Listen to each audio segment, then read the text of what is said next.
தொலைக்காட்சியின் பிரதான செய்திகள். முதலில் தலைப்புச் செய்திகள். தமிழ் பொது வேட்பாளருக்கு ஆதரவு. தமிழரசின் கிளிநொச்சி மாவட்ட கிளை முடிவு. காணாமல் ஆக்கப்பட்டோரின் உறவுகளுக்கு நீதி கோரி யாழ் பல்கலைக்கழகத்தில் போராட்டம்.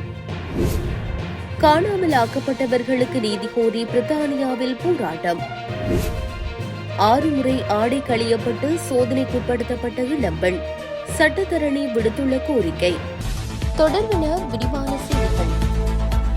எதிர்வரும் ஜனாதிபதி தேர்தலில் தமிழ் பொது வேட்பாளரை ஆதரிப்பதென்ற தீர்மானம் கிளிநொச்சி மாவட்ட கிளையில் நேற்றைய தினம் நிறைவேற்றப்பட்டுள்ளது.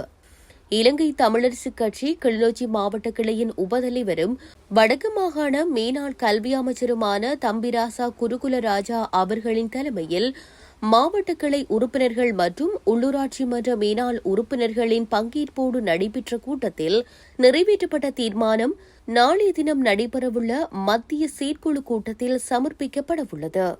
அதன் அடிப்படையில் மத்திய செயற்குழுவிற்கு சமர்ப்பிக்கும் பொருட்டு தமிழரசுக் கட்சியின் தலைவர் மாவை சீனாதராஜா அவர்களுக்கு நேரில் சமர்ப்பிக்கப்படவுள்ள கடிதத்தில் குறிப்பிடப்பட்டுள்ளதாவது: எதிர்வரும் 21ஆம் தேதி நடைபெறவுள்ள இலங்கை ஜனநாயக சோசலிச குடியரசின் 9வது ஜனாதிபதி தேர்தல் தொடர்பில் உள்நாட்டு தமிழ் வாக்காளரிடையேயும் புலம்பெயர்ந்து வாழுகின்ற தமிழ் மக்கள் மத்தியிலும் அரசியல் கட்சிகளுக்குள்ளும் எழுந்துள்ள பல்வேறுவாத பிரதிவாதங்களை ஆழமாகவும் விசாலமாகவும் கருத்தூன்றி ஆராய்ந்து பொருத்தமான தீர்மானம் ஒன்றை எடுக்க வேண்டிய நிலைக்கு காலம் எம்மை நிர்பந்தித்திருக்கிறது.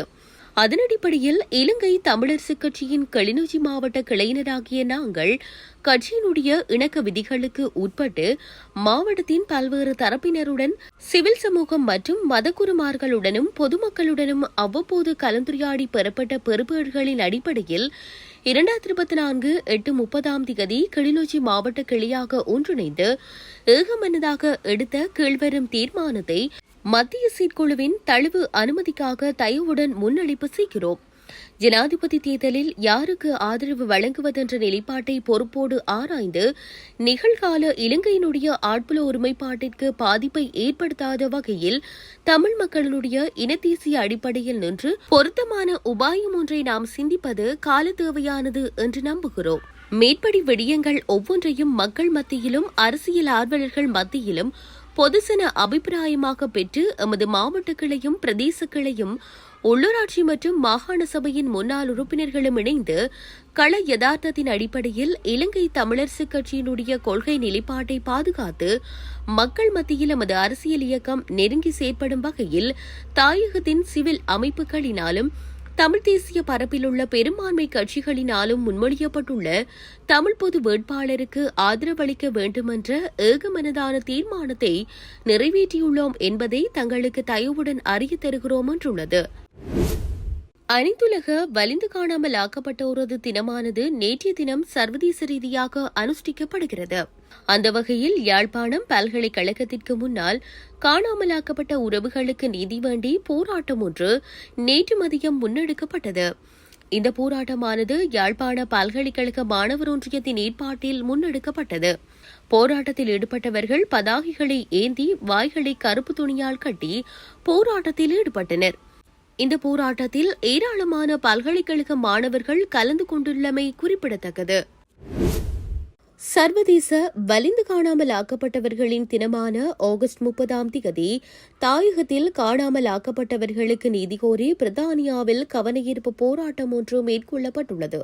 இலங்கை அரசாங்கத்தினை சர்வதேச குற்றவியல் நீதிமன்றில் நிறுத்த வலியுறுத்தி பிரித்தானியாவில் நாடு கடந்த தமிழீழ அரசாங்கத்தின் ஏற்பாட்டில் 30/8/2024 மாலை 5 மணியளவில் டிராபல்கர் சதுக்கம் முன்பாக இந்த கவனஈர்ப்பு போராட்டம் முன்னெடுக்கப்பட்டுள்ளது. தாயகத்தில் வடக்கு கிழக்கு பகுதிகளில் வலிந்து காணாமல் ஆக்கப்பட்டவர்களின் உறவுகளின் சங்கத்தின் ஏற்பாட்டில் நீதி கோரிய இந்த கவனஈர்ப்பு போராட்டம் நடைபெற்றது. குறித்த நீதி கோரிய போராட்டத்தில் பல நூற்றுக்கணக்கான புலம்பெயர் லண்டன் வாழ் உறவுகள், இளைஞர்கள் கலந்து கொண்டிருந்தனர்.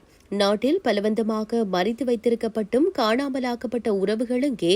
இனப்படுகொலையாளியை கைது செய்து சட்டத்தின் முன் நிறுத்து என காணாமல் ஆக்கப்பட்ட உறவுகளுக்கான நீதி கோரிய வாசகங்கள் பொறிக்கப்பட்ட பதாகைகளை ஏந்தியவாறு கவனஈர்ப்பு போராட்டத்தில் ஈடுபட்டுள்ளனர். இதேவேளை சர்வதேச வலிந்து காணாமல் ஆக்கப்பட்டவர்களின் தினத்தை முன்னிட்டு தமிழர் தாயகத்தில் பல்வேறு பகுதிகளிலும் போராட்டங்கள் நேற்றைய தினம் முன்னெடுக்கப்பட்டிருந்தமை குறிப்பிடத்தக்கது. தன் கட்சிக்காரரான 11 வயது பெண் 6 முறை அதிகாரிகளால் ஆடை களையப்பட்டு நிர்வாணமாக்கப்பட்டு சோதனைக்குட்படுத்தப்பட்டதால் அவரது தண்டனையை குறைக்க வேண்டும் என கனேடிய பெண்ணொருவரின் சட்டத்தரணி கோரிக்கை விடுத்துள்ளார்.